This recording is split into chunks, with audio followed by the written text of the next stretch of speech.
I got a personal space thing. Yeah, do ya? Yeah. Let's touch toes. Right? Well, no, if I know, then it's okay. How'd you put up with fucking the locker room, dude? They knew. They knew. They knew. You just got to tough it through. Yeah. You know, the little shoulder grabs aren't that bad. Yeah, those aren't that bad. No, it's not. All right, man. Set. Toast. Oh, cheers. Your Green Bay Packer, one of a kind. That is right. That is one of one. Yeah, one True, of one. Genuine. Did you? I was almost gonna flip it out over to see if you signed it on the bottom. Don't do that, guys. Welcome to this one time. Today, my guest is dude. How do we bring you up, man? Childhood friend, high school buddy, fucking just all neighborhood around. affiliate. Yeah, man. Tim O'Donnell, man. Thanks for coming on the cast, dude. Absolutely. Am I like looking at the camera ever, or are we You just can. talking? Just hey, what's up? It's if you want to address the fourth why, we'll every now and then. Like if we say, "Hey, Squid," and Ramo kind of getting this whole thing running, right? Mm-hmm. You know, a little bit nostalgia in the air here, but talk to them. It's really just me and you. They're along for the ride. Okay. Sounds good. Yeah, man. So we go back, man. So what's your first and best memory of me just playing? Right? I just played. I'll tell you. No, don't do that. Where are you going with this? I'm going football field, bro. Okay. Because you were always immediately like way better than I was, but I was older. Yeah. So in your mind, you probably thought like, oh no, like this guy's actually legit. And it was the year after I graduated. I think you guys played, Tonopah. And you blasted, dude. Like they had to bring the... And they were like, dude, it was like Tim O'Donnell, except elevated to the next level. And I was like, dude, I never put someone where they had like the stretch route. So that's my best memory of you was when they told me that story. I was like, because he learned it all from me. Yeah. Not like really, though. But oh, I did, man. You're definitely someone that I looked up to. You did the kicking duties, and I was like, I'm a soccer player. I want to do the kicking duties. And you were just a nice dude, man. You were the principal's son. But you were a cool ass dude, man. Not what you would picture. Like if somebody scripted like a Disney show and like, here's the principal's son, like you would just think like, oh, this guy's just uptight and asshole, this and that. Complete opposite. You rewrote the script on that, man. Yeah. See, you know what I learned about that, especially this last year, being around Mr. Corey so much, is that when you think about like teaching and lessons, you think there's like an actual plan. Okay, write this down. You take notes. You study. There's a test. That's how you learn things. Well, that's maybe how it is like in an academic sense, but in just a real life sense, that's not how lessons are taught. Mm-hmm. How Mr. Corey teaches lessons, how my dad taught lessons was by being that person that they want you to emulate. Mm-hmm. So when you say that I was that person, I wasn't doing anything. That's just how I learned to behave by looking up to these guys. Yeah. They treat everybody with respect. It doesn't matter what position you have at the school. The janitor, a teacher, a bus driver, the superintendent, they're all the same. They know what their kids are doing. They're welcome as anybody else. They're shown the same amount of respect by all the students. You know what I mean? Yeah. So more of just, it seems weird to take that like compliment, like, oh, so I like, thank you for not being a jerk. I'm like, I don't know. I couldn't have been. That's not what I was taught. Yeah. Yeah. No. And I'm lucky to have that. It's one of those things that the older I get, the more like privileged I realize to have like those type of role models where, again, it's not that I even have to think about it. Mm-hmm. Yeah.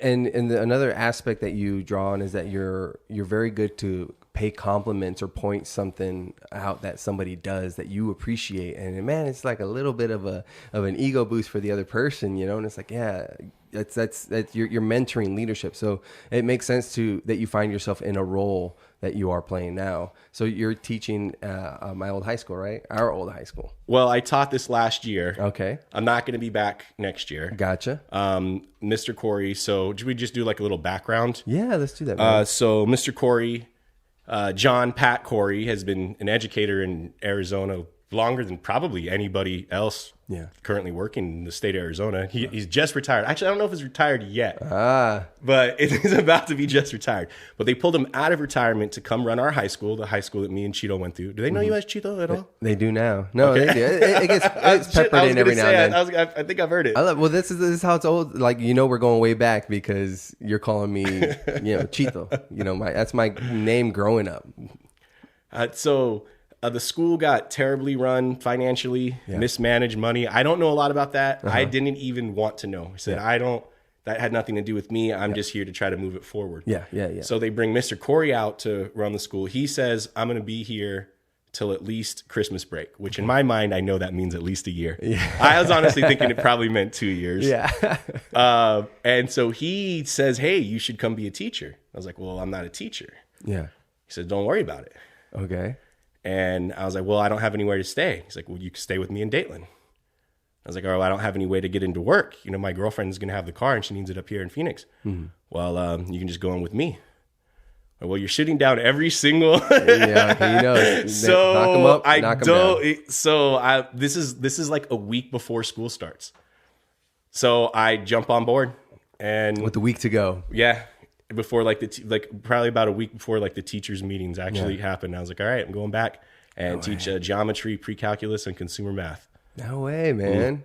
Mm-hmm. I have my bachelor's and everything like that. So Mr. Corey's like, we'll get you emergency certified. Nice. Yeah, because I was going to say, I was like, wait, do you have the certifications? If he's like, you're like, I'm not a teacher. And he's like, doesn't matter. You have the name. It's like no, the name, right? It's your right, your birthright to come back. So I guess a little bit more background. So Mr. Corey was my dad's best friend. My dad passed away a couple of years ago. He was the principal of the high school that we're talking about. For how long? 20-some years. 20-something years, man. I think he worked at the school for 26 years total at Antelope. Gotcha. And then the stroke, or it would have been another 26 easy. He'd still be working there. Oh, yeah. His spirit would have never left, to fight on. It's the body that can't take it. Yeah. And then, then Mr. Corey's son is my best friend growing up, same grade. Yeah. And then, his younger son's my sister's best friend. Yeah. So such like a family connection, not only just in the way that it worked with being back home and everything like that it was really it was really crazy to just put all of that into perspective. Yeah. But it was such a good opportunity because I had not known what happened at Antelope. But I'll tell you what, dude, Antelope's back, man. Yeah? Yeah. Mr. Corey got to go in the right direction. We got the new superintendent in. Awesome. Everything is getting lined up. The academics are getting back on track. Yeah. It really did get crazy. Well, yeah. And it's I mean, when you talk back, to the recession, the recession hits, everything goes down. People move. They leave the area and just, people's incomes, livelihoods, all in the gutter, right? And then you get the tumultuous years that we've had, since then. It was like, okay, for a handful of years we're doing okay, and then 2016 hits, Donald Trump gets elected and people feel the way they feel. So everybody's getting polarized, and then COVID hits and all this stuff that's kind of like knocking it down. To hear that, that Antelope's coming back, resurgence is great, man, because the few times I had gone back to a couple of the sporting outings and the events, and I just remember it was like less than half of the people that would come see us play back then. I get it, man. It was 2004, 2005, 2006, at the height of where, the economy was really, really good. But at the same time, it's like to see it at that big of a drastic change was pretty disheartening. So I'm glad to hear that that's on the up. It's not even really like an economy thing so much. It's just a pure numbers. Yeah. So, for example, you're talking about 2004, 2005, 2006. Yeah. What was the enrollment? 350, 360, maybe like right in that range, 320. I think around 3 sounds good. Now it's 170. Wow, man. So as far as why it's lower, those things, I don't know. I know Dayton is completely decimated because they don't work the fields anymore. It's just solar, so they don't have as much like actual need for families and workers. Yeah. So Dayton's down big time, like numbers. Dang, and they were already small to begin with. Exactly. So I know that, but as far as the total, I go to Wellton and I feel like Wellton looks like there's new businesses. It looks like it's doing good. There's restaurants. I know it's all just snowbird oriented. It doesn't really mean like the size of your community or who you're sending to the public schools. But, then you go to Tacna and it's the exact opposite. Everything's just run down. And there's a couple of like the spots or the place at the post office, the like cafe and things like that. Yeah. But it seems like it's just everything moved that way. And Dayton just kind of stuck in the middle. Stuck out there. Yeah, that's a big change, man, to go from your primary, businesses there was the agriculture in the fields, which needs a whole lot of people to man it, to just solar, where now once it's built, you just need a handful of guys to just monitor it. That's what it sounds like. And I'm not an expert on this or anything like that as far as how they employ people and how many people they need. But it also sounds like the people that they get to go out there don't like move there with families and live there because they know it's not permanent. So they're coming from, more of the West area, Yuma, Wellton and stuff like that, and then just driving back. Or they go live in the RV park for just a while, just temporarily until it's done, and take off. So it's not an actual like building. It's not staying there, like building the community itself by living and investing there. Because then you're taking your money to, spend it in Yuma or exactly. Yep. And your kids don't go to that school. But dude, Dayton's crazy because that school is insanely new to me. I guess it's been over 20 years. Yeah. But I never had that new school. They built it after we left. Yeah. So when I would actually go over there and hang out, one of the letters from the super extra credit from my geometry class, this kid, he lives right there on the schoolhouses. And I would meet up with him and we would just wander around the campus and like around the desert. And I'd be like, this was my third grade class, and now I just got like canned food and old books, and, like clothes. And so we would like love doing that. So when you go to the actual school, like the library, the media center they have, it's crazy. Yeah, really. They have more like iMac computers than they have children like that live within 10 miles of the school. Really? Everyone that goes to Dayton lives in Mohawk and Wellton. Oh, no way. Like half of the school. Really? Oh, yeah. It's crazy. They have all these DVDs, video rentals. Is it because it's new, state of the art out there? Then that the school is new. How new is it? Again, new. Yes, new for me. Yeah, but definitely state of the art. Yeah. And how they, if you're gonna build it new. Put all the stuff. And I can imagine that, like we talked about, like a lot of people's experience with high schools up here, like my girlfriend's, like class trips and these clubs, non-existent because there's so many kids that go to that school. But class trips back then, a lot more affordable because there's not that many, right? So I guess if you're gonna have a budget for high-tech technology computers, but you don't have that many kids that need to support it anyways, why not go with like the big Macs, that are super powerful and handle everything for years and years to come, right? It makes sense that a smaller school can get away with that. Yeah, well, and that's always what Mr. Corey's done, and he knows how to get every benefit. Man, I don't think I ever had a one-on-one with him, but that's a dude you need to get for sure. Yeah, I don't know where we constantly kind of missed, but it was, and I know he was always handling something. So anytime I was in his presence, it wasn't like he was just kind of like relaxing, chilling out. He was always there. People wanted his input. He was like a consultant for just about anything that went down. That's the consultant, bro. Yeah, it's literally that's how I viewed him growing up, and like I never wanted. I was like, I can't get in that guy's way, man. No, that's the crazy thing too. You can't get in his way. He would love it. Yeah. So we're at the school all day. It's the open house.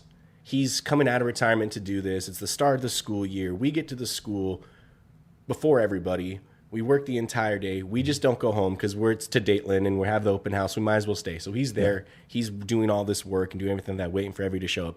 Everybody that shows up, shake their hand, smile on their face, but he's not like faking it. He really is excited. Like, hey, let me show you what we're doing. We got this back. Like, come on, here. How's it going? Oh, I remember you. And of course, he knows almost everybody, and through some way or another.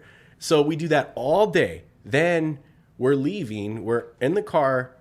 We're driving back home. It's been a crazy 12-hour day. And his phone rings. And he doesn't go, oh, man. Okay, I got to take this. Hey, how's it going? He just picks it up. Hello there.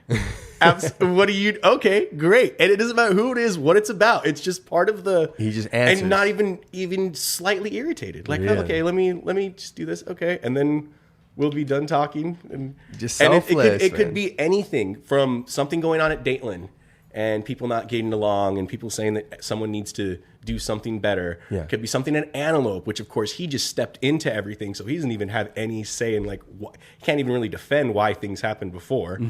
Or it could be a family thing, a niece, Yeah. any one of those things, and it doesn't matter. Just not He's the same. any irritated to hear it. Like no, he wants just to as important. like as yeah, anything else. absolutely great. Let's. So if you were to again like reach out in any way, I'd be like, okay, great. That sounds cool. I would love to. Yeah. So he's got a temporary role at the high school. He's done now. He's done. They have the new superintendent. Gotcha. Beautiful. Mm-hmm. And then he succeeded in keeping you there for how long were you there? 1 year.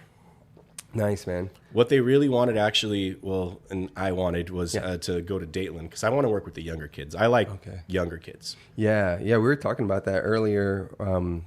Where you were like, if your kids came along to this and they were not having fun, I'd be very upset. I'd be visibly upset if they're not having a good time. I cannot. What were you saying? Like, you can't just deal with kids not having a good. You're allergic to it. I'm allergic to it. No, they would not. It would not happen. They would have fun. Yeah.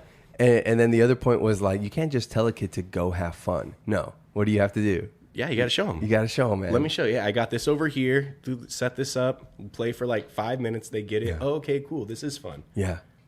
And they're learning by having fun, man. That's it. But I really, especially if they're in a new place, like if I just tell them, they walk in, oh, just go play with stuff. They're not really comfortable going through stuff. No, let me show you. Here, we have these. You want to do some rainbow looms? You want to do some arts and crafts? We've got every kind of marker you want. Let me set you up and get you going. Now you're comfortable. Now you're like, okay, this is fun. Now you're set up for success. Got a direct to drawing. Exactly. It's in your blood to be doing what you're doing right now, man. It's in your blood to do that. That's it. That's a teacher and like that mindset, man. Like no matter what it is, like you're taking it with a passion. Yeah, I feel when kids like at that age, they just get talked to. They get told what to do. Yeah. Sit down, eat your food, be quiet. You're being too loud, and they're not any stupider than we are. They're the exact same as us. They just have less experience. Yeah. And they don't have any control over anything that is going on. Yeah, that's true. So when you think about it like that, it's how am I gonna just tell you do what I tell you to do just because I told you? Do I have a really good reason? I do have good reasons. We almost always do. Yeah. And if again, you don't have to sit them down and tell them. If I say something, it means it's a good reason. Back to the Mr. Corey thing. You can show them. Look, oh man, every time he's told me these things, there have been good reasons for it. Yeah. Now I trust him. Yeah. Every time he said something, he's been consistent with it. Now I trust him. When you go all over the board, now what are they supposed to feel? Yeah. They're going to have a harder time dealing. Think about most of the adults and how they handle things like that, right? Exactly. Yeah, exactly. And so now, so maybe just take a second to just think about that and add it into the equation. And are we going to be perfect with every time? Of course not. Of course not. But at least thinking about it shows that this isn't just a person here like for you to listen to you. This is like its own person that you're just trying to help. Yeah. You guided them along a bit. You kind of want to, nudge them in a more narrow direction. You can't keep it too broad or else like you said, they don't know what to do. Like, oh, go have fun in that room. Okay. Well, what's that entail? Like you tell that to my daughter, she'd be like, nice. My son's gonna be like, okay, anything in this room? So if I climb up this door and jump off of it and land on this. And then I get him in trouble. He's like, but Tim said I could just have fun. There's only 2 rules at my house. Number 1 is if you break my TV, you owe me $500. Yeah. Number 2 is if you want to borrow my skateboard, you have to ask first. Ah, nice. Those are the only 2 rules. 2 rules. Those are two good rules to live on. Although the TV price, it's probably down a little bit because now that TV is older. Although with inflation, it's probably equal. Exactly. No, it has to be replacement value. 500. Replacement value, man. What size of the TV you have there to watch all your Packers games, man? Packers, man. If there's one thing that rings true with O'Donnell and Antelope is Packers. That's right. How did that happen? My dad's from the Upper Peninsula of Michigan. Okay, the one that's in Canada, essentially. It's in Canada and it's in Wisconsin, but it's definitely not in Michigan. But it's in Michigan. Yeah. He had to leave there. He's like, what's going on here? Geographically, yes, but it's technically Michigan by Lake Superior. Yeah. So to Green Bay is only about 3 hours away. To Detroit, I don't know, 9, 10 hours? I have no idea. Yeah, because that's way down. I mean, that's... Yeah, you got to go all the way across the island, then you got to go down the bridge, and then all the way down.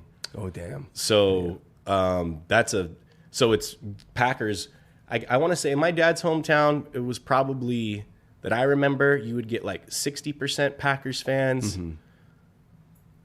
30% Lions fans, and 10% Bears. Maybe more Bears, but kind of in that. So most people were Packers fans. Gotcha. And so that was always, and especially when he was growing up, that would be like a Patriots fan growing up, like in the Tom Brady era. It was easy as well. So not only is it the regional team, but they were the best. The team, at the time. Well, I mean, essentially, your dad was fairly old, sir, if I may. So was he around for the Lombardi era? Oh, yeah, that was his. That was when he was. That was his formative years. How are you? That was when he was, like from like 10 to 16, exactly. Dude, you got literally the trophy of the sport is named after your head coach. Exactly. Come on, it doesn't get any bigger than that. Yeah, you live with that for the rest of your life. What did his parents do? So his dad worked in the mine. And his mom, didn't do anything. She was a stay-at-home mom. Yeah. He's one of 6. Gotcha. They have a weird kind of dynamic as far as their age group where he's the oldest, and then his brother's like a year younger than him, and then his sister's like 2 years younger than him. And then there's a huge gap. Oh. And then like his youngest sister is 16 years younger than him. Oh, wow. Yeah. So there's like 3 older ones, gap, and then 3 younger ones. Okay. And they lived my grandma, the house my dad grew up in, was right across the street from the house that his mom grew up in. Oh, shit. So it's all like if I go there now and we just walk down the streets of the town, I'm gonna see people that I like are related to me. Yeah. Just But it's a really cool town. It's really cool. It's right on the lake. It's it's harsh winters. It's really really snowy, really cold. Lake freezes over, all of that, and you do the ice fishing. But they say it's got seasons. You do different things all the time. My dad loved it. Yeah. He always says that because I told him he was never going to leave Wellton. Yeah. I'm like, dude, you're going to die in your office. Yeah. And he's like, no, I'm going to have enough at some point. I'm going to retire and I'm going to move back there and get myself like a cabin. And I'm like, you're so full of shit. But it was very, very like working class. His dad worked in the mines and worked like on with the trains, which was incorporated with the mines. Yeah. Because they have the lake right there, so they run a train down to the mines, load it up, bring it to the lake, and then boom, ship it off like through the Great Lakes system. Oh, so much faster. Yeah. And then my grandma, she never worked. They all died before. I mean, I didn't really know any of them, like grandparents wise. I don't know much of that side of my family at all. Yeah. We meet together. We've met a couple of graduations, couple of weddings here and there, but. They're way more foreign to me than, like any type of people down where we're from. Like, you know what I mean? Gotcha. I mean, that happens too with sides of families even, like I was definitely a lot closer, I guess. In my younger years, we were pretty close to both sides of the family, but as I grew up, I definitely leaned more towards my mom's side of the family. We just did a lot more with them than anything else. And it's really maintained that way. That's one of the things I need to check off my list is to try and get a get together with all my dad's side of the family down there, man, because it's just been forever. Yeah. See, I don't know. I have a weird thing because I think family is like the best. There's just nothing better. Yeah. Those type of relationships that you gain, the type of person it makes you, like when you have that type of connection with someone where it's, unconditional and you're only there to make each other better and you can trust them, the support, all that kind of stuff. But when it comes to just family, I'm like, well, it's like, okay, like I've known you for a long time. We've gotten this out of like I don't really like you that much. Like I don't need to connect. You know what I mean? Yeah. Or so if this is family that I've never known for all these years, is it really that important to go out and connect with them any more than it is to go out and connect with just any other person that might help you. Do you know what I'm saying? I get you. That comes from, me being lucky that I've had a chance to know all my family. So, you know what I mean? I haven't had to do that type of searching. So maybe that's a different type of perspective that I'm not thinking about. But from my perspective, that's just kind of how I feel. Like, okay, we don't have to really worry that these people in like the family like aren't friends or whatever. Like we knew each other. We like, or these people that we haven't known. Is it that important that we reach out? Mm-hmm. Yeah. Well, I think in a sense it is just to the extent of like, man, this is kind of like where, from my grandpa's loins, right? So it's like, still kind of keep an open line of communication and some sense of caring, I guess. There is that, I don't know if that, like, again, like just comes from me just being like, man, I wish I maybe cared a little bit more, or it's a two-way street, right? But see, I guess what I'm saying, again, back to the, like, is it more important that you're caring about someone that they're from your grandpa's loins, or like you're not from my grandpa's loins, but you grew up like right across the street from me? Like, I want to, you know what I mean? I'd rather have that connection, like with you, someone who experiences the things I have. That's more, you know what I mean? Yeah, we have more to share. Like we're closer than they are. We're more family than they are. Yeah, but when you're spending, because your friends are essentially family that you choose, right? And family's just like, hey, you gotta get the luck of the draw, you're gonna get some shitty situations. At the end of the day, it's still a family, but just because you knowing about them and their relationships might also inform you about yours and maybe your future and things. When you talk about like, does certain things run in the family, right? And it's like, I should probably stay on top of that, just in case I got to see something down the road. But I get what you're saying, man. With like hanging out, like with some of our friendships. I mean, we have best friends, BFFs, if you will. See, I'm addressing the camera here. You were closer to them than a lot of your family, for sure. So when you spend time with friends and you go through things at that age where we were all kind of, mixing, sports and hanging out and all that, it's like those are formative years and you're being challenged every day in just your own kid way. But then you're being challenged, you're rising to the occasion, and then you look around and you see who's beside you, and it's you, it's, all my other friends, is it family at that point? No. So you do form those bonds for sure. See, and I think it even extends further, because then it means like your family is then more my family than my family that I don't know. Yeah. No, it makes sense. I mean, you spend time with each other. We're in the same community. Yes. We have vested interests together. I always was, would they always talk about, I don't know, we'll, I guess, go a little immigration on this one, but, we can't help these other citizens. We need to help our countrymen, which, whatever, we're not going to get into that argument as a whole, but I'm like, well, I'm just confused as to why I'm supposed to care more about someone from like Washington, D.C. than I am supposed to care about someone from like Hermosillo, because they're like a lot closer to me and stuff than these other people are. So I kind of care about all of them equally. Yes. Yeah. No, I mean, you're viewing it from the humanitarian perspective. And I think that speaks to your ability to teach and care about, the students and everybody in the community. Right. I think that speaks to that versus, some would view it as a selfish thing too. It's just like, just help Americans. And then I get it. At the end of the day, they are the citizens, but does the world that we encompass, the world that, and a lot of people that would have that initial thought are also, faith-based, believers, and understand, well, don't you think that the whole world is created by God? And so in a sense, you should care about each individual soul immensely and on their own merits and equally. Yeah, you should. That's exactly, especially when you say it. I wasn't going to take it that way. If you look at it from that perspective, like the religious, then like, I didn't see America in the Bible, but I'm gonna have to go through a second reading on it. I was flipping through trying to find it because I'm like, there's gonna have to be a bomb chapter about America in here, right? From the way I hear about the politicians talk about it. Yeah, exactly. It wasn't in there. No, it wasn't in there. It's like they forgot. Yeah, he missed that note. He fell asleep for that lesson, I guess, when they were filling that page out, or King James probably removed it.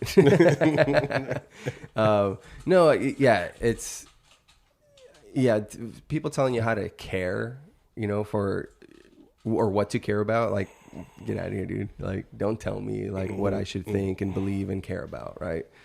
Inform me and I'll make my decision. So, taking that a step further, talking about, don't tell me what to care about and things like that. You're going to care about what you're going to care about. How do you think that relates, or just overall, what are your thoughts on free will? Man, that's such a tricky one, man, because I feel like I have free will, right? Because it's like, well, do I come to this podcast or do I just, Tim, let's just reschedule, man. I don't want to anymore, and it's like, no, but I do want to, or do I want to, or is it just that I said it and that my word means everything? So if I say I need to follow through with it, but that's based off of my previous decision. So it's not really free will because it's based off of what I've already done before. I don't know, man. So I want to say yes. Yeah. We do have free will, because there are tons of times where I'm like, don't do it, and I still do it. Okay. So the desire or the thought process of should I do it or should I not do it is what we think free will is. Yeah. But it's not. It's just what you're going to end up doing. Oh, so the fact that you just do that before doesn't matter. Weren't you always going to end up doing what you did? Without that little question. Yeah. Or like you were going to do it. That's. Yeah. I guess that would be like when you look back, on your way home and you're like, oh man, I made every green light. So I must have changed them because, there's no other way I could have got here. Right. It's like looking back, you're like, okay, in hindsight. Yeah, that makes sense. But I don't know. No, yeah. I think there's, I don't know. It's weird to think about because we always want to feel like nobody forces you to do anything, but that doesn't mean you have free will. Yeah. Or nothing forces you, I guess, even. I don't know about nothing. That might be too broad. Because you are just shaped, like you were never going to do anything that you weren't going to do. Yeah. That's the only thing you could have done with the experience you've had, with what you've done in the past. Like you were always going to, all of that incorporated, and who you are innately would have led to that decision. Yeah. I get you. So now I would go to what that might catapult off to is like, can we have a justice system if that's our idea of free will? It's like, well, hey, it wasn't really his decision, So what's the justice system? It doesn't matter. Okay, so now we have proven that you're a person who will go down this route with already predetermined decisions. Those route might be violence, that might be crime, so you get punished. If it doesn't happen again, it doesn't matter. Free will doesn't matter about like crime or anything like that or punishment for crime. It's what they actually did. So if you did a crime, then who's to blame and how we fix it is the real question that I want to address, because everybody talks about, well, then how do you punish it? And I'm like, well, how do we just stop it from happening in the first place? Or we are never going to stop it, but how do we minimize it? That's the thing. Yeah, I don't know. Talking about, talking about like free will and stuff will only get us so far, but why don't we put people in position where that's not even something that would be part of the equation? I guess we'd all have to get on board with a certain level of thinking and agree on that and say these are the the new laws, I guess, that we'll be bound to going forward. What do you mean? I'm not talking about like new laws. Well, I guess it would almost have to be viewed as a law for it to be viewed like mandatory for it to be viewed in a certain way. I'm talking more of like we have these laws. And we don't, so I'll take my argument bare bones. We have laws. We need to abide by these laws. We have free will, but we don't actually choose that. It's going to happen. Yeah. So how do we make those two, fit? We make it so the people like that don't have the free will don't have those decisions type of things in the first place. Do you know what I'm saying? Yeah. So they just commit less crimes. Yeah. Yes. So it's not part of the... But damn, would we have to do like brain scans on people to find out like what's firing, so then we can like know? It's almost they can tell. We can just improve conditions. Gotcha. So hitting it, yeah. See, my mind's going like, okay, well, what do we got to do to rewire the brain like physically? But you're talking about rewiring the brain by societal measures. Well, I'm talking about just making it again, because we don't. You're gonna. I guess, yeah, man, that's a hard task. That is a hard task. That's why my Very brain hard wasn't task. going there. I was like, yeah, it'd be more of an option to rewire the I was human going to say it's brain. easier than rewiring the human brain, though. That's what I love. Okay, dude. So they talk about, oh, we have to go to Mars so we can be an interplanetary species. And I love that. I love science fiction. I love space. Let's go as far as we can. But realistically, it's so stupid. It's like, you're telling me that going to another planet and trying to turn it into Earth Terraforming it, is easier than just making it better here where we have a fucking paradise? Exactly. I think we should probably just do the second one. That's probably going to be easier. It's not as sexy, I guess. It's our human nature of the grass is always greener on the other side. It's like, oh, my grass sucks. I'm going to go over there where that grass is green. And then we fuck that grass up. And it's like, oh, I'm going to get remarried because it'll be better this time. And it's like, no, you're just fucking up, dude. This is even worse, though, because it's like the grass is greener, but there's no grass, there's no soil, there's no water, there's no sunlight. No you have to nitrogen. go and make all of that. And then hopefully it will be greener in 1,000 years. Sign me up. Yeah, that's so true, man. I've heard that where it's like, if you have the means and the technology to terraform another planet, you have the means and technology to save your own. Exactly. No. Exactly. That's huge. So from terraforming planets to teaching an antelope. Yes. So you brought out these letters from your students. Basically, hey, give me a memory, an event that happened involving me that was one of your fondest. What's it like reading those after like a tough year, man, or just a year in general? Oh, it was definitely a tough year. Again, I have no teaching experience, so I went in there kind of just figuring it out as it went. Yeah. I had a guideline of what I wanted to teach them. I knew the state standards and things like that, but I had no idea where they were, and they were not very far along. Gotcha. So you had to do some work to get them up to what should have been happening on week 1. Yeah.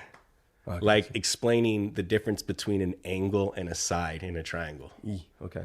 Like, yeah, what is an angle? What actually does angle mean? They just hear it and they see a number with a little circle, but it doesn't mean anything to them conceptually. So like that kind of stuff. Yeah. And not just punching numbers. They're just like, okay, well, I see numbers. How do I just punch this into the calculator? No concept. I should just be able to do this, do that, and then it should give me an answer. Yeah. But the main challenge for me was trying to figure out like just a balance of how to even run the class as far as what are we doing group work? What are we doing by ourselves? I changed my methods up constantly throughout the entire semester. Like every week was a new week. Wow. So I was figuring it out like on those regards. Yeah. But on the one hand, it made it kind of helpful that they were so far behind. Yeah. Oh, gotcha. So it gave you time. So I'm like, okay, this is easy. That makes sense. Yeah, it gave you time to freaking catch up and I could teach this. This is the game plan.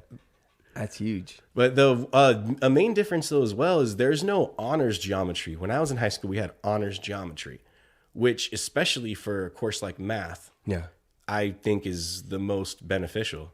Really? Because you need to build the foundation when it comes to math. Yeah. If you didn't learn anything about World War I, you could learn about World War II. Gotcha. No problem. There's no, you know what I mean? Yeah. If you don't know about like verb conjugations in Spanish, you can still learn vocabulary, right? Like, Yeah. when it comes to math, if you don't get that basic foundation of why these works and the process and the actual logic behind it, like what does multiplication mean? 5 times 4. It means 5 plus 5 plus 5 plus 5. Okay, now at least you understand it. Now you can move on. Yeah. If you don't get that, you can't. So now you're at geometry and you have no math for 4 or 5 years. And it's like, wow, Yeah, we have to go back that far to even see where we're at and then try to fit it in with, but... Yeah, the regular curriculum for that year, man. But keeping it fresh, I mean, that's a very good move with the attention span of kids these days, right? You have to keep it fresh. You got to hit them new with a new style, man. Otherwise, it was stale for us, but it's like it was just in our nature to put up with it, right? Well, another thing is books. There's no books. Nobody has books anymore. Really? Yeah. Remember when you were in high school, right? You had a book that you would take like home and a book for your class, right? Like a double book. You never had to carry it. I'm pretty sure. Yeah. Yeah. So now they have the same books we had and they sit in the back, but nobody uses them. I'm like, oh, just do like Google Class. So I'm like, okay, I'm going to do my lesson. I'm going to find like a good video, and then I'm going to find like some good notes, and then we're going to do the notes in class. They'll have a good, awesome kind of comprehensive idea without a book, and then they'll have their worksheet. These kids, they have no idea how to take notes. No clue. Homework. No idea that they're even going to, like, it's crazy for them to think that they would have to do homework. Really? No idea how to study. Because then we go the next day and I'm like, guys, we just talked about this and everybody got it at the end of class. I'm like, you don't take any time to look over this at the night, like, or just review it. And I'm like, okay, here's the plan. Yeah. Like, this is all you have to do. And you just tell them, they're just like, okay, cool. But we're not going to do that. They're just like, we're just going to tell you. And most of them are pretty honest about it like that too. Like, oh no, we're not going to do that. Are they allowed to have their phones at school? What's the phone policy? The phone thing is crazy. So my class, they need it for their calculator for the most part. Mm-hmm. You can tell. So I just take them if they're not using it, and then I just give them, because we have calculators we have to share with the algebra class. So it's not that big of a deal. Mm-hmm. So then I'll just grab them one of those. I'm like, here. Yeah. But those calculators are way like worse than just the ones they have on the phone. It's so much easier when you're doing like square roots and things like that. It's like a cube root thing like that. It's a lot easier. So I let them use their phones for the most part. Yeah. But it's crazy. I'm talking like 9 times 6. Really? And they pull their phone out. Like, come on. And I'm just like, what's 6 times 10? Or just like, what's 7 times, and they're just like, wait, hold on. And I'm just trying to work it just to add it. Like, this is all you have to do. This is simple. Like, like what's 5 times 7? Like ones that should just be like bang, bang, bang. Mm-hmm. They've just relied on the tool. Yeah, I get it, man. How much of this breaks down to, the parents as well? Not being able to, not being able to, whether they're working too many jobs and all that, which again has been around. And so like they're not there to encourage that they're, getting enough sleep, eating right, doing their homework, making sure that they're following up on it. But then also, what if they are there, but they're alone, trapped behind their screen and just not paying attention? So, what I think is that we don't know what high school is for right now. Because do you know what I think after my year I had is that high school is for babysitting. Oh, gotcha. When you're younger like that, you need those basic skills. You need to learn how to formulate a sentence, how to add, how to divide. But what are we really training this workforce to do? Mm-hmm. What are we doing? Isn't that what high school is to, right? Give you basic skills so that you can go out into the workforce. And maybe college will be first, maybe it'll be the workforce second. But what is that workforce? The jobs are changing and getting less and less technical. So so what is it that it's all being automated? So what are we really doing? So I think that the parents understand that, because now, it's almost parents a little bit older than us that are the kids that I was teaching, but pretty much our age, where we're like, think about it, dude. What do you do? What do I do? Or before I was a teacher, I sold furniture. You didn't need to learn any type of anything. So it's like, I don't know. I feel like it's a whole, like, we need to make this change. Otherwise it's not, and it does not help with, no matter how good your lesson is, that the kid can realize that there's a much better thing to watch in their pocket at that exact moment. Right. And they can just pull it out right there. And even just be sneaky about it, and even have a headphone. They're going to be carried about all these other people. And then it's really, now you're just yelling at this one kid. He's not even causing a problem. You know what, man? Leave that earphone in. So I don't know. It just seems like a whole weird thing to me. I'm coming from an outsider's perspective, because again, I hadn't seen education before or after, except before meaning when I was in high school. When you were there, yeah, exactly. So I don't really know, but that's kind of how I feel. Yeah. It a lot of times that's what school is. School is, a babysitter for, the parents, and for some kids, it's their one only good meal, right? 2 of the day, right? There's also that, but like elementary, it's like, that's you need, social, you learn how to interact, and it's all like very important. And I think they should up the recess in elementary school by like double. I would just go out there and climb and jump and supported play and figure out some stuff. Maybe even just make an obstacle course every week a new kid designs an obstacle course and you go out there and you do that, you know, just something like that. Like, come on, they're going to learn all this stuff. We don't really need to, they're kids. Yeah.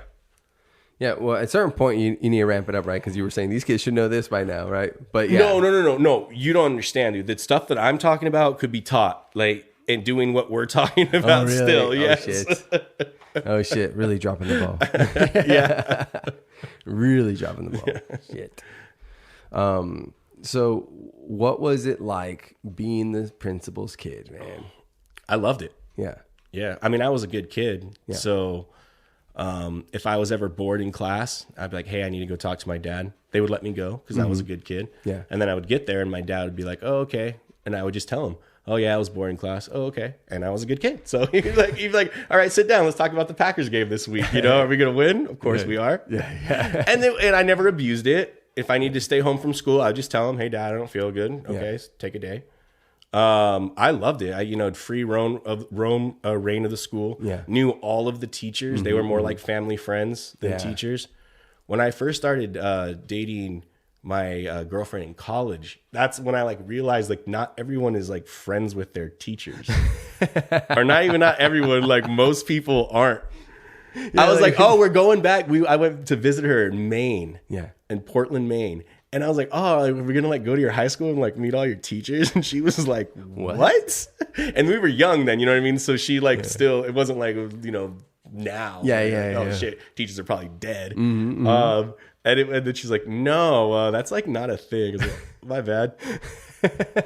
You're just used to it was great. Yeah. Again, you know, Miss Cruz, Pete, people ask me about like the teachers and stuff, like hanging out with them. I'm like, honestly, I hang out with the same teachers now that I did in 2003. You know, Mrs. Cruz, Pete, Daniel, George, Mr. Regals. Yeah. Oh, dude, Regs.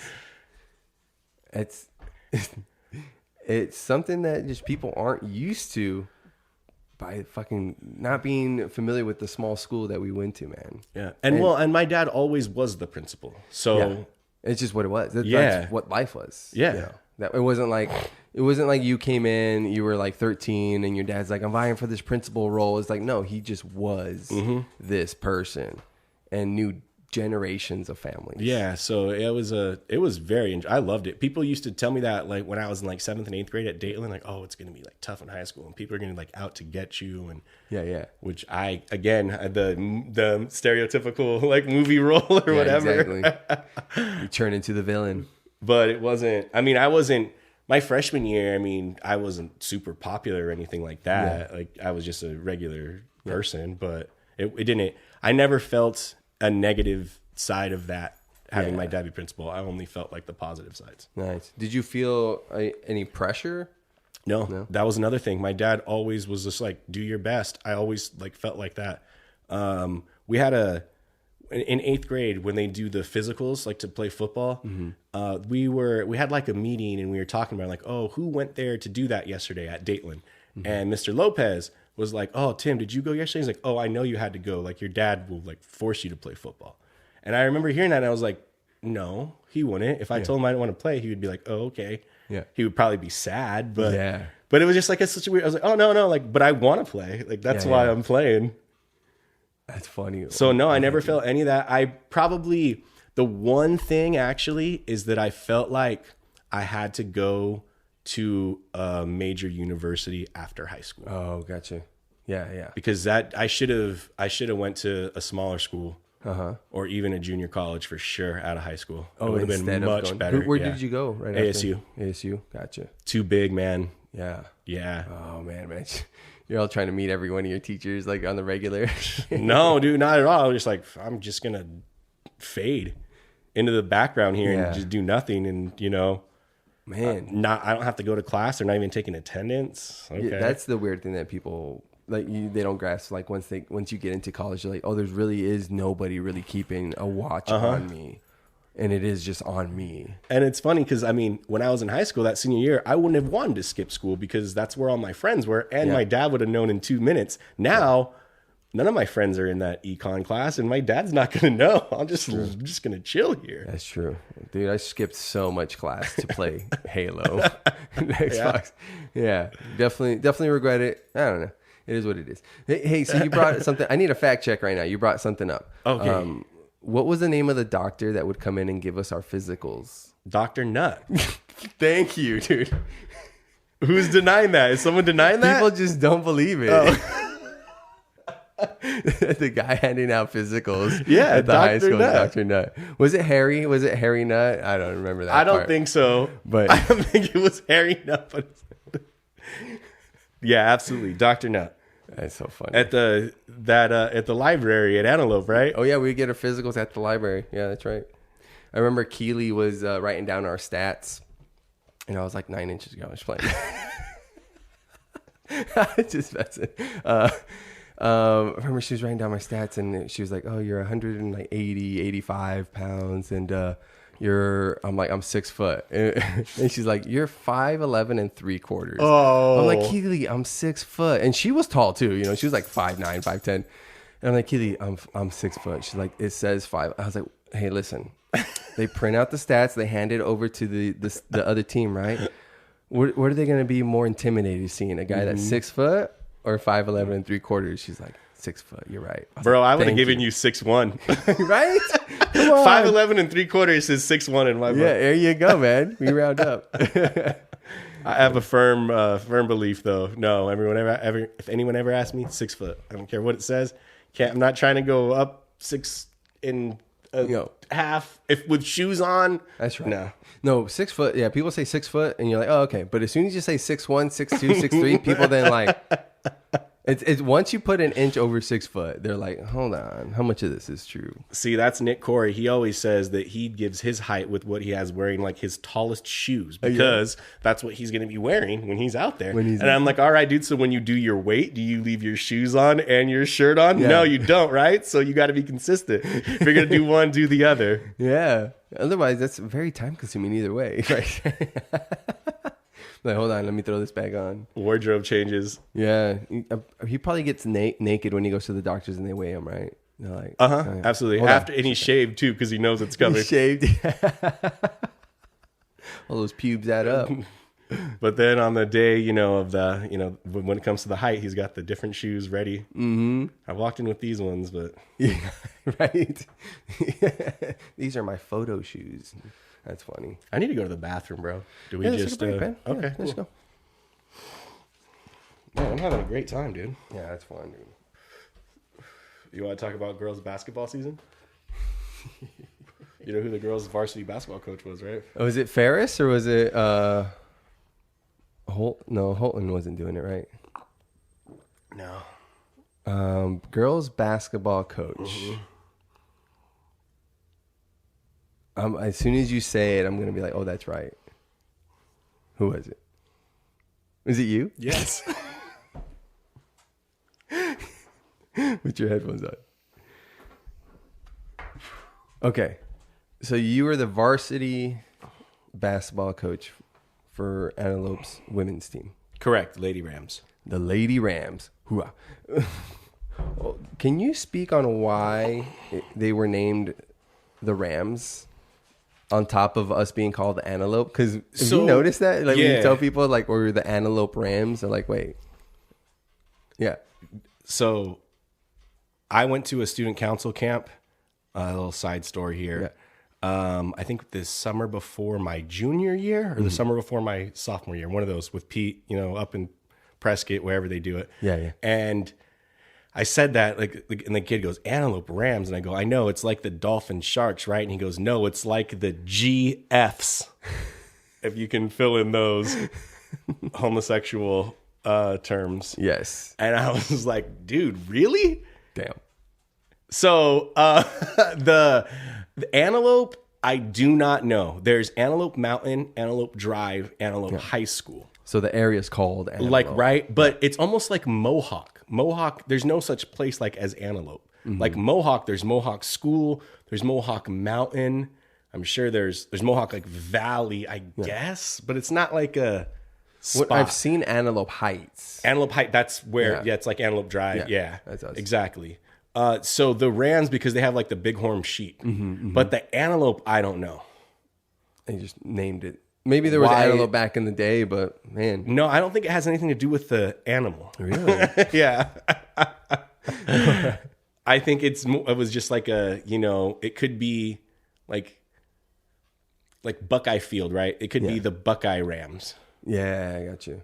Or I don't know why. You know what's really weird to me is most of the time when you go to these small schools, like the school is still at least where the town is. Yeah.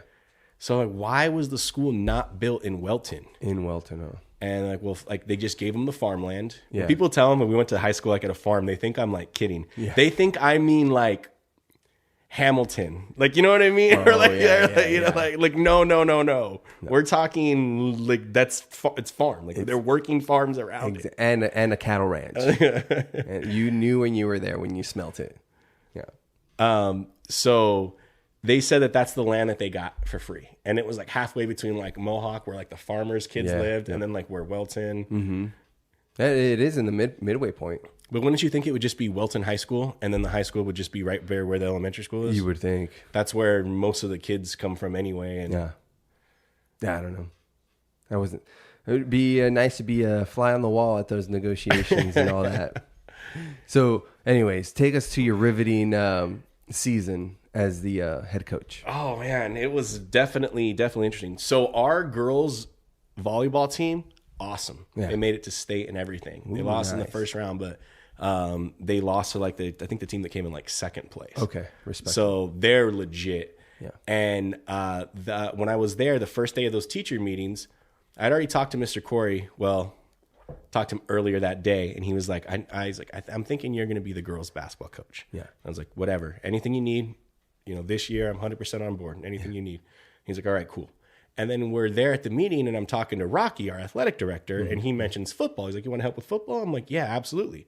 So I stay after that day. I go out to the football field, but there's a lot of coaches and really not that many players. Like, I kind of feel like I'm really not doing anything here. Yeah. And I'm going to be coaching basketball. So I should help with volleyball if they need a helper. Then I can get to know the girls and try to, convince them to play and everything. That's true. So the next day in the first meeting, in the morning meeting thing, Rocky brings up, and if anybody's interested in helping volleyball, that would help. So then I went right to him and told him. He's like, that's a great idea. So then from then on, I was at the volleyball practices, and none of those girls played basketball. Well, why? Yeah, they said that they don't want to look stupid, that basketball is a joke. It all makes sense now. Anything that they're going to ask me to do, like with no qualification, right? Have you ever coached anything? Nope. Good. Your varsity girls, it's probably not going to be in the best condition. The reason was like, yeah, we just got an inexperienced coach, but they're like giving you all these other reasons. They just don't want to say it's you.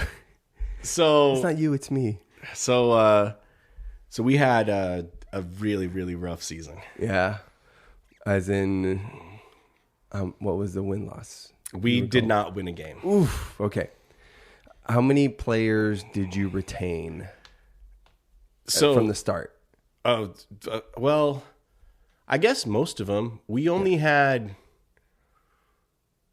two girls. They were our two best players. Yeah. One that was a senior and the one was a junior, both volleyball players. And they came out, but they quit pretty soon.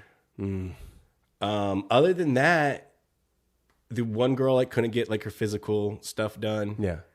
That was kind of extra. But other than that, everyone that came out pretty much stayed. We had 6 people. 6 people ended up quitting. Ended up playing. Oh, gotcha. We finished one game. We finished 2 games with 4 players, and we finished 1 game with 3 players. What? Yeah, fouled out. Oh, shit. Yeah. You're Yeah. Wow, man. We had no JV team. Yeah. Just those. And 3 freshmen. So 6 people that played, 3 freshmen. Dang. But that speaks to, I wanted to know, because that speaks to the resilience of the players that stuck around, man. It does. That's what I told them all at the end of the season. Come on. Especially, I had this one girl, she was a junior, and she was just always in a good mood, always just going to be there at practice, staying late, let's work on some extra drills and stuff like that. And then just nobody, I don't know, just none of the other girls. And then some of the girls like tried to join that were like cheerleaders, and they were doing like half cheerleader, half basketball. Gotcha. And I'm like, if you guys would have done this at the beginning of the year and just played, you would know what's going on. Yeah, man. It was crazy. I want to watch the script of that. Oh man, that season. You gotta. Yeah, you would see some interesting highlights. What's the furthest you guys drove knowing that you were going to lose? Well, I guess Baghdad. So when we were Middle East, like, you see that small school shit. That's right. That's a long drive. You got to go up through Newfoundland, hit the Greenland Bridge, and then go all the way down through Europe. Yep. The travel schedule we had in high school, I feel like we got really lucky. Yeah. Because before you, there was like Ajo and Babo and Tahona Odom. Yeah. And then those like phased out right kind of when I was like a sophomore, kind of like junior. Gotcha. Yeah, so we just had like Maricopa, Gila Bend, Yuma Catholic, San Pasqual, Holtville, Imperial. They're like all right there in my mind. Yep. People still think that's crazy. Oh, this is a great one. My girlfriend, she works at the elementary school my daughter goes to, and she was talking about longest trip, Baghdad, to go get our asses kicked. And she said something about like being on like the mini buses. 'Cause volleyball, I think we did 2 mini buses. And then we took just our regular like bus up for the basketball. She's like, they don't do like charter buses. she's like they'll do a charter bus like if Dobson plays Chandler High, like take a charter bus like for the game. Damn, dude, we ain't got it like that. I know. We had one school show up. They had like a party bus. I don't even know what to call it. It was like a party bus limo. I mean, it had the lights and everything. Like they definitely hired it one time. Like the school doesn't own it. Yeah. And the seats face like, Oh, they face each other. Yeah, with like a table in the middle. Yeah, like with the table in the middle and everything. And a stripper pole. It was no stripper pole. They were removed. That was cool. They showed up to play us in one of those like buses. I'm like, oh man, like one of the Phoenix schools. Yeah. Because that's what we do now. It's all like Phoenix schools because there's so many of these smaller like. That's Great true. Hearts schools. Yeah, that's true. So we play all of those ones, and they're all kind of in Glendale and Anthem, kind of the outskirts of where they're barely starting out. Yeah, because I remember we played Tonopah, that one game. Mm-hmm. Yeah, but they were. I remember we were playing like freshmen and sophomores, and I think they had a couple of juniors or something because it was such a new school. It was way on the outskirts, right? Now they're huge. Yeah. So you guys were driving to Baghdad knowing that you're like, hey, we're just going to go get creamed. Right? Well, this is what's crazy to me. Our first week, I knew we were going to lose bad. I was looking at the schedule and I didn't really think we were going to win a game. Yeah. But I thought maybe our last game of the season, we might be able to pull one off. Mm-hmm. So I'm looking at the schedule. Our first game is on Tuesday at Baghdad. Our next game is Thursday at Mayer. Oh, so we went all the way out there. Or the Mayer might have been the first one. Mayer and then Baghdad to lose by a combined like 115 points. Oh my God. Yeah, dude, I'm telling you, we're getting like, well, maybe not. Maybe like 110. Whoa. Like, we lost one by 60. I think we lost the other by 50. Dude, to start the season on those back-to-back road trips. And we've had like school and work the next day after both of them. Oh my God, man. And how many games are there in the season? Oh, gosh, that's a good question. It was one at a time for me. Yeah.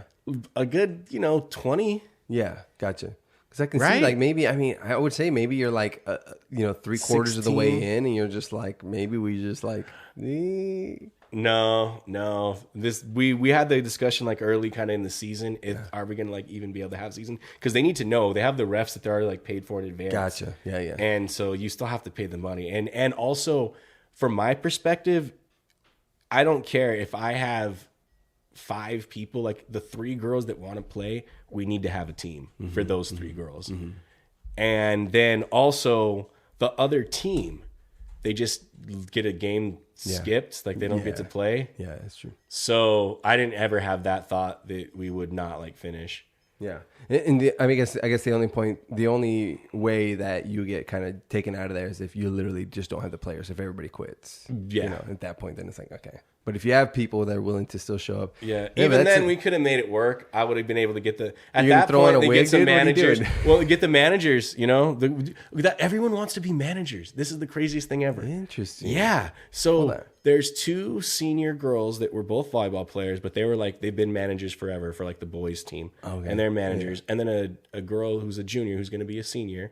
She's was the manager too, and she's super athletic. She's really, really good at volleyball and softball. They all play volleyball and softball, and none of them play basketball. They want to be managers. And then I had at least 6 other girls come tell me that they wanted to be manager for girls, and I go, no, you can play. Yeah. You do not need a manager. Oh, those are we have 3 managers. Oh, those are just the managers for the boys. They're the managers for both. They're like seniors. They've been doing it for a while, but you can play. Yeah. I'll let you do the water most of the time if you want. You come hang out at practice, but you're going to be like on the team and you're going to like suit up. Oh no, I don't want to do that. I'm like, what? Why do you want to? It was so weird to me. I'm like, when we were growing up, like the manager would be the spot for the person who, you know, like I messed my shoulder up senior year, so I couldn't play basketball. So I was the manager because I was physically incapable of playing, and I hated it. You threw your arm out exactly in football. Yes, on a kick that I made. On that onside kick, you hit that onside. I hit that onside kick. That was such a money kick. And you were fist pumping and you threw out your shoulder. That's right. Right there on the sideline. Celebration. That was when we played Maricopa. Yep. I was so mad that entire game, dude. Yeah. You were heated. Oh, dude. We were playing so terribly. Yeah, you were heated. But we got that W. Who was quarterback at the time? Was it Dale? Dale, yeah. Yeah. Hey. Oh, doggy. So the manager role, great onside kick. I should have said that instead of my other about you knocking the guy. No, because I always have to put a hit above a kick. Yeah, you do. You literally have to. The manager spot. It's a way for them to get out of class. Yep. And be able to travel with the team, but not put in the physical effort and output that exactly. It takes. And I think a lot of it is there's no vulnerability. Yeah.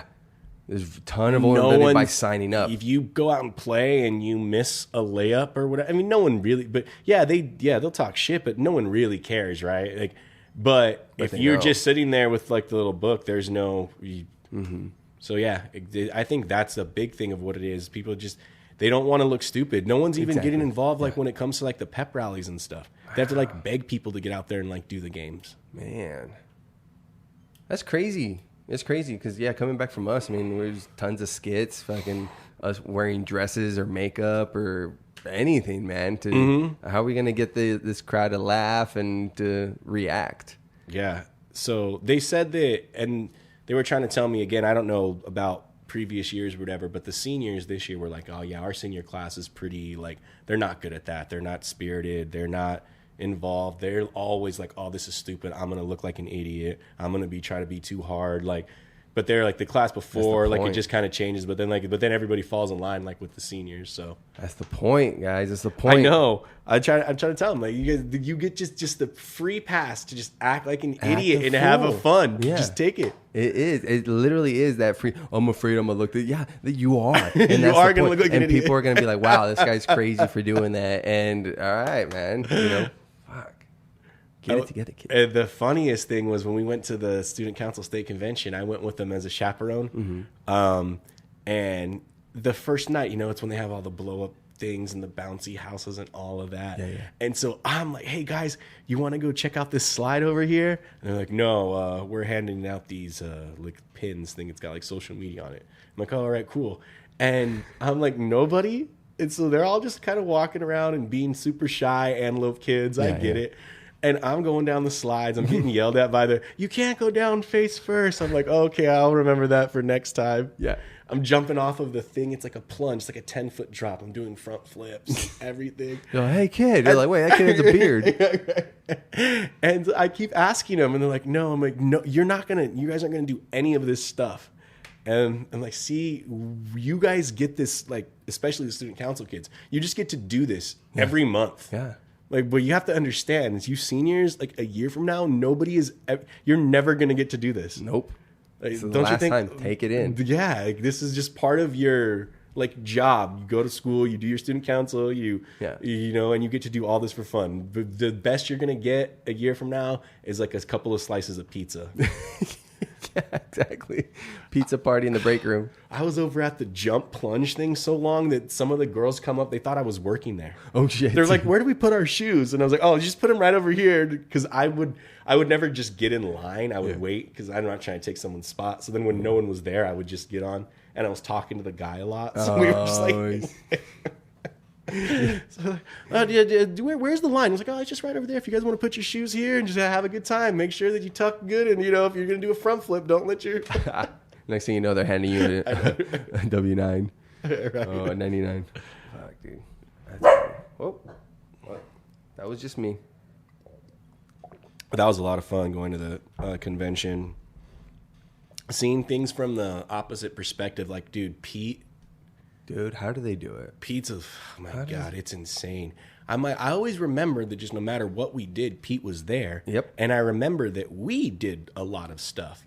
But then you even forget that when you went home, Pete's still there in his class for like another 2 hours, like every single day. And then also, if you didn't go to that one event that was that weekend, Pete was still there. Mm-hmm. Even if it wasn't like a student council thing or it's crazy. He's so present, so there. And he also lived almost an hour from the high school, and he'd be driving to Phoenix at least twice a month. Like, what? Mm-hmm. What? Mm-hmm. And he was in his like 50s, mid 60s when we were in high school, and now this is 20 years later, and he's still freaking. When you guys never did the working at the ASU? I did it once. Well, okay. I did it once. I think in junior high, actually. Oh, okay. Yeah, because I think that stopped when I was like junior. But and then you throw those on there. You're like, okay, and he was at the football game all night. Mm-hmm. So let's say it's a home football game. Yeah. And he gets home. He's probably in bed about like 1. Probably wakes up at 5. Gets everything, gets to the high school, gets all the kids gathered up in Phoenix, like around 10, work the entire ASU football game, close up all of that at the concession stand. It's 110 degrees, or like that's even kind of like an earlier game. And then get back, and it's like that was in the last 32 hours, 24 of them were spent doing work. It's just he has a really good cocaine dealer. Man, he didn't tell me about that. Yeah, that's his secret. He didn't tell me. Yeah. I feel bad. I feel like if, I made the impact that I hoped to make, that he would have given me up the plug. But who designed these the logos and whatnot? Who went the new logo? Do you know? This is from the alumni game. I don't know. Is that the new logo that they're going by? This is an old one, isn't it? I don't even know what I got on. It's the same one. Oh, one shit. Is that? Yeah, it is. Nice. Yeah, if you go on like Max Preps or whatever, that's what you'll see. Oh, I think. Isn't that it? That has to be. Yeah, I remember that website because I had designed a lot of shirts for student council and whatnot with Pete. Fun times, man. Mm-hmm. Fun times. Trying to think. And my favorite is going back into Pete's class, and it's like a time machine. Yeah, looks exactly how you remember it. It's got more pictures up, but the same picture with Will Smith in the same spot. OJ's in the same spot. He didn't remove them after any of those incidents. He's got all of the menus still up there in the office. Well, that's what I was mentioning. One of our fundraisers was called the Wall of Shame or something like that, and it was pretty much just blackmail. It was like, here's an embarrassing photo we have of you, pay money to take it down. Oh man, now with how everyone gets photos taken of them and everything all the time. Yeah, I mean, they'd be even wilder now. They were fairly wild then. I mean, there's some that we had to reject, but even just as a premise, like, this is the school fundraiser and you're using fucking blackmail? What's going on here? Oh my gosh. Small school shit, dude. I want to see some of those ones. Yeah, I'm sure they're in there. I mean, you got one here. We're gonna post this one later. Oh yeah, yeah. The one where you guys are all. What was that for? I don't remember. It must have been opposite day, like gender day or gender swap day or something. Because everybody's dressed like crazy like that. So that's a lot. That's what I was saying. Yeah, it must have been the homecoming week. As we ramp up to the big game. Huge. Were you there when YC lit their initials on the mountain? No. Yeah, that was our senior game. Or no. It wasn't the senior. Well, yeah, it was my senior year, but I was thinking senior homecoming. No, it was the game right before the playoffs. And were you playing them? We were playing them. Okay. And they had guys sneak on and fucking. I remember that. Yeah. That must have been like 2 years after I was. Yeah, well, that would have been my senior year. So yeah, I think 2 years. Mm-hmm.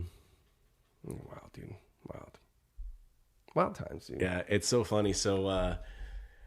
They are talking about the junior class, what do you call them? Sponsors, the teachers, and getting ready for homecoming and getting the A lit and everything like that. Yeah. And I was like, I just want to let any, like of the women who are like sponsors, like I will take your place. I am ready to volunteer. So then there's this guy, he's been doing it for a while now. I think he's been in school for like 6-7 years. And he's like, oh, have you ever been up that mountain before? I was like, once or twice. The one in my backyard. I was like, once or twice. And then, I was explaining to him and everything. But that was one of the most fun things, dude, was just up on, it was just great. And I'm like telling everybody, I'm like, look, that's my friend's house right there. I was like, oh, that's awesome. Oh, right there. I was like, yeah, I used to do front flips right there off into that pool. But the mountain, it was a great time. Yeah, that mountain, I love that mountain. You should climb it all the time. Run down that sand hill. Oh, dude, sand hill was wicked for soccer training. Fuck, I lost it. Oh, so we went to light it, to go prep it, right? But Mr. Blade wouldn't let us hike up because we had a game that night. Exactly. He said, "You got a game this tonight. Don't be a damn fool. You ain't carrying shit." I'm like, all right. So we took time off to go just kick the shit behind the mountain. Yeah, that's the best because you still get like credit for it. Mm-hmm. But now it's tough because, again, there's so many less students that if you don't have football players, those are the only actual people that are going to help you. Yeah, that's true. So we did a lot of trips, and it was pretty tough. Well, it was the same as far as like activity sports. I guess just football. There was only 6 seniors on our football team. The rest were majority junior and then sophomores. Really? Yeah. There was only 6 of us. I don't know what it was about our year. Kind of like the forthcoming, I guess, to how the rest was. You, Nocho, Fern, Bebo. Bebo right? was a junior. Bebo was a junior? Yeah. Okay. Omar. I always Prinky. Juan Bravo was on and off. Try to remember the other kid. Maybe Joe Alvarado. But he was kind of off and on too. But it's really just, that's us. But it was like, we talk about it, it's like there wasn't many of us seniors. I can't think of any other ones. Sorry if I'm forgetting you guys. But did they like just lump you with the juniors like together and just like I just did with Bevo? Like, oh no, you guys are all the same. Well, Bevo's a dumbass who flunked in 3rd grade. Just like, come on, bro, don't put him on blast like that. Love you, Bevo. He's a very intelligent dude. I'm just fucking with you. But no, yeah, he was one that he started off with us, and then I don't know. He ended up graduating. I still have that in the back of my mind. Yeah, no, he was there. There was a couple kids that were that. And Nacho was a year early. He actually started school a year early, which is, what allowed his ingenuity to really take off was he was a smaller kid around all these bigger kids. Mm-hmm. So he had to, figure out his way. Yeah, bro. It doesn't matter if he was around kids like 18 years younger than me. He would always be the smaller kid around bigger kids, bro. Exacto. 5'3". Little guy. Yeah, there wasn't many of us, man, in the football team. But the issue was that me, Nacho, and Fern encompassed such strong positions that when they lost us, they lost like 5 players. Because I was senior year, I was running backup quarterback to Nacho. Sometimes I play tight end, and I was all. Oh kicking. Yeah, you guys kind of had a weird quarterback year, huh? Yeah, where like Nacho was never quarterback, but then he had to just step up and. Yeah, he kind of just was able to step up because he could make some of the shorter throws real quick. But I mean, he was basically Michael Vick back there. it was on him to decide whether he was going to run it or throw it. And I think he threw for 1,000 and passed for 1,000, or it was 2,000. That's when he won the Athlete of the Year, right? That year, yeah, he killed it. So it was definitely interesting. So there you have him doing all, the passing duties, quarterback, right, main role. Then he's doing he's strong safety or free safety, and then he's doing the kick return, punt return. I'm doing kicking, I'm doing the punting, and middle linebacker and running back, all that. So it's like when they lost like the three of us, it was like, damn, I got to replace, four positions essentially that these two guys were doing. Mm-hmm. I was just like, hey, hats off to you guys. They did it though. They did real well. Yeah, was it Anthony's senior year when they won a game in this playoffs? I think so. I think it was that would have been 08 maybe, because I graduated in 06, so it had to have been like 08. Yeah. I know they continue, man. I don't know how Mr. Blade did it, man, but they managed to form a competitive team year after year. Yeah. I remember, even before Yuma Catholic got there, it was like we just knew every year we were going to make state. Yeah. Like we were not going to be because we were going to win our division. Mm-hmm, and again, it was only like a 3-year stretch. Yeah. Because before that, then no, they were, San Pasqual was good or whatever, or someone else was good. Yeah. But in that 3-year stretch, it just seemed like to me like, oh no, every year we're just going to at least make state. Mm-hmm, mm-hmm. And then when Yuma Catholic came in, it's like, oh shit, now we're not ever going to make state. We got to work. And now, see, I didn't get to watch a lot of football this year because and when they have home games, like volleyball's in charge of the concession stands. So I was in there slinging burritos. Dang. But I thought they were like pretty good, but they didn't like go to state or anything. Yeah. And then the region now, it's for like basketball and volleyball, softball, baseball. It's 4 teams. It's Baghdad, Siloam, us, and San Pasqual. Oh, dang. And if you win like that region, you get to automatically go to state. But then they also do like a super regional thing. So the top 2 from that region goes into a like kind of postseason tournament before state against the top 2, and that's from schools like Mayer, North Valley Christian, Anthem Prep, some I can't remember there's like 2 other ones like that. And then that can kind of change if you like win that, then you get to like go to or something. But that's usually just kind of redundant. You know where all the teams lie. Yeah. Because you all play them. You play like these teams in your conference twice, and then you play one of those ones. Yeah. So you kind of know where you're at. Yeah, what your odds are going to be going into it. But the as far as like state for basketball for boys, they were really good this year. Yeah. And they got like, I think they got screwed in the stands. I don't know how it works. It's all like weird power rankings and something, but they got like jumped by a team that lost more than us. The only thing that really would have made a difference was we would have got to host a game instead of going on the road. Oh, gotcha. So we had to go on the road and we lost. Man. But they were awesome, dude. Yeah. Really fun to watch. That was one of the main positives, because now when you were in high school, right, it was so like the freshman JV varsity boys are playing at Maricopa, and that means the girls are playing at home against Maricopa. Now it's not like that. It's just JV varsity, and they just go to the same spot. Oh, gotcha. Okay. Which good. I mean, if we didn't have JV games, that would be long trips. Yeah. Since we didn't have JV girls, it was just those. So you just go for 3 games. So I got to watch all of like the guys' games. They were good. Nice. Yeah. Any prospects going to like a decent little college? Yeah, Mr. Regal's his son. Oh, that's right. That's right. I'm not exactly sure where he's at on that. The last I heard, he was telling me he was going to go to Eastern Arizona. Nice. Out there in like Thatcher. Yeah. Hopefully, takes it and runs with it. And he's been playing. I know he's been playing a lot in the off season and stuff, and on a team. So, man. But yeah, he was really good. I'm like, you guys would have blown us out, because I always talk shit to him. I had them all like in my consumer math class. Yeah. And I'm just like, we had the alumni game coming up, and I was like, have you guys started installing a defensive plan to stop me? They're like, what? And I was like, if you don't start installing that defensive plan, I'm probably going to go for 50. Like, what? I was like, oh, I'm serious. And then after, I was like, no, you guys understand. You would have blown us out by like 30. Yeah, if we would have, like my senior year played you guys would have destroyed us. Yeah. They were really good. Nice, man. Are they more shooters? Yeah. Oh, yeah. It's just the name of the game these days because of pretty much, yeah.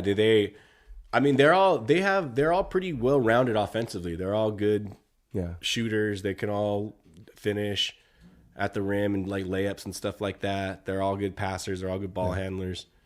But they're definitely offensive. They're not really going to run through plays. It's going to come down, boom, boom, boom, shoot the three, hit a screen, shoot the three. Yeah. They're good, though.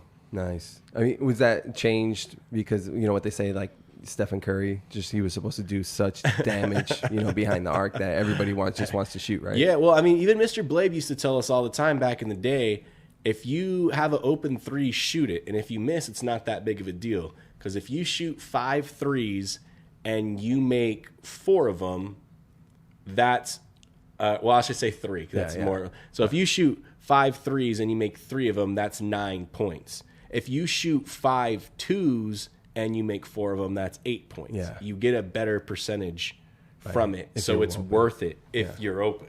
Yeah. We just all sucked, so it didn't really matter how much math you put into it. None of us, I think, well, we had Andy. Okay, we had coach. Andy. Yeah, Andy was our tallest guy. Other than that, I think I was our second tallest guy. So, you know, we had a very low ceiling, so to speak.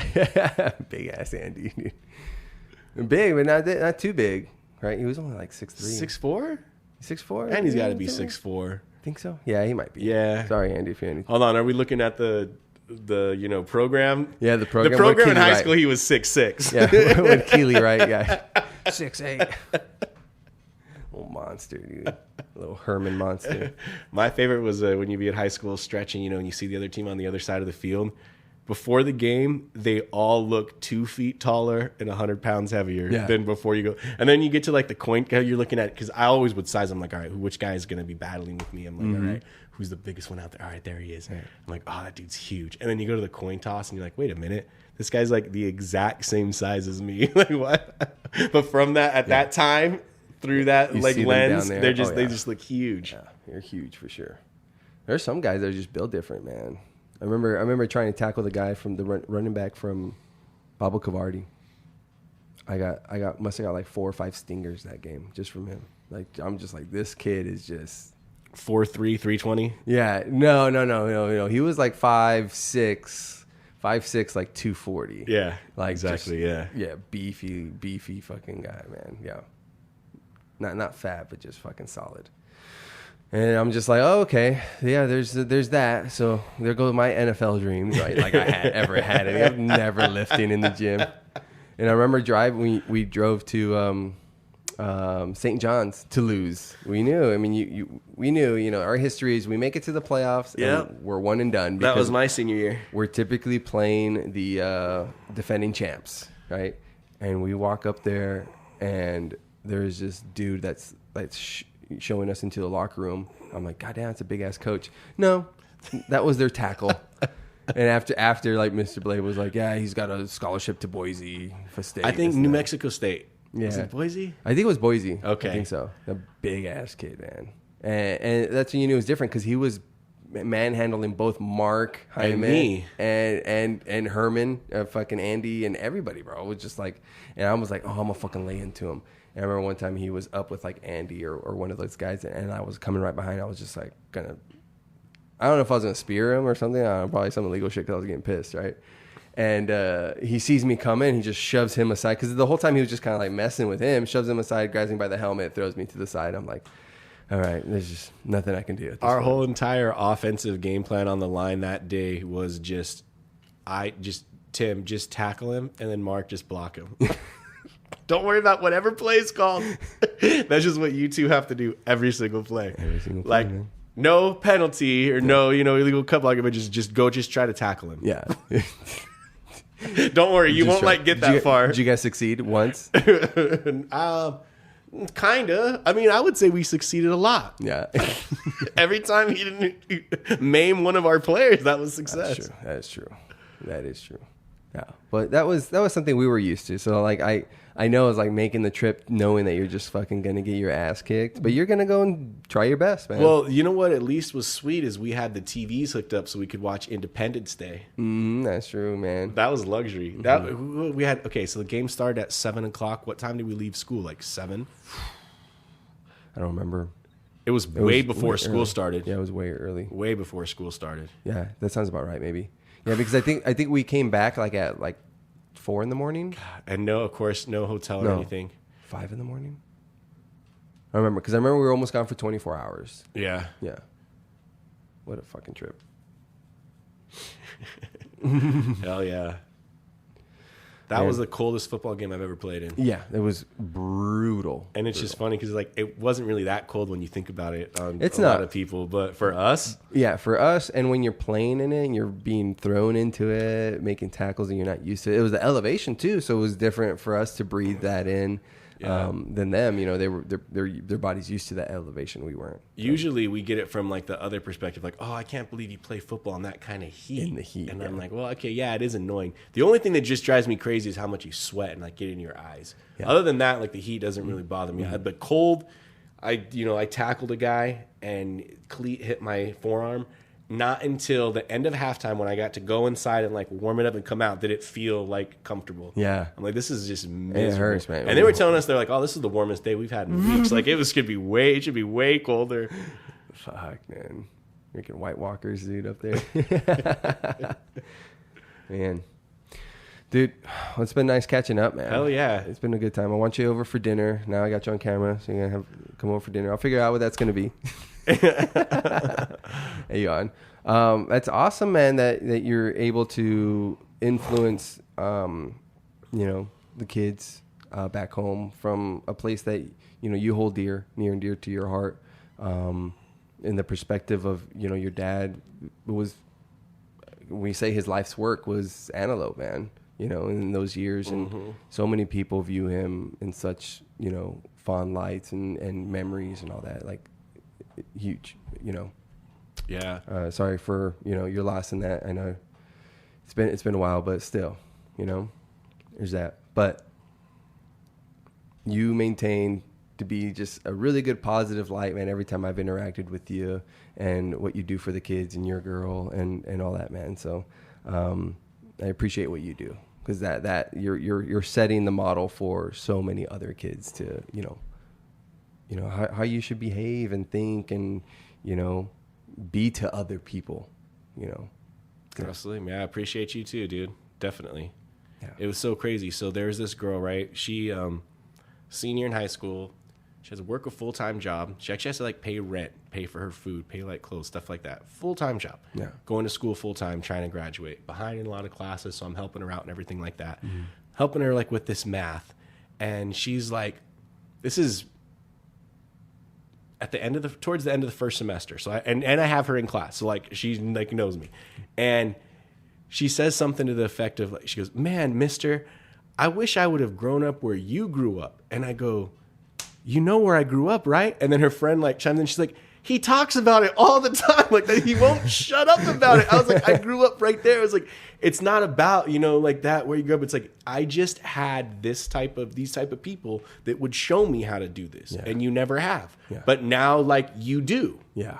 So, and it just made me think like, God, it's so crazy because we did. So just the separation of when we talk about, people, their background, where they come from, what kind of success it sets them up for, even people that are right there from where you're from, like, you don't even realize it's like so different. Yeah. And so just like hearing her say that and she's like, man, it really made me think like that it is such a big difference in kind of what type of privilege I've had. And that if I don't pass that down to someone like that, then what is it for? Yeah. Yeah. Then exactly. What is it? What's the good that, okay, so you don't have to like apologize for having like the privilege that you do, but if you don't continue that down, then you're almost like you're saying like that yeah, exactly. Then you're just saying that like, oh, whatever. Like it's a Mr. Scrooge, Donald Scrooge, McScrooge or whatever his name is, like just holding on to his wealth and knowledge, and it's like, I have this and I know how to be,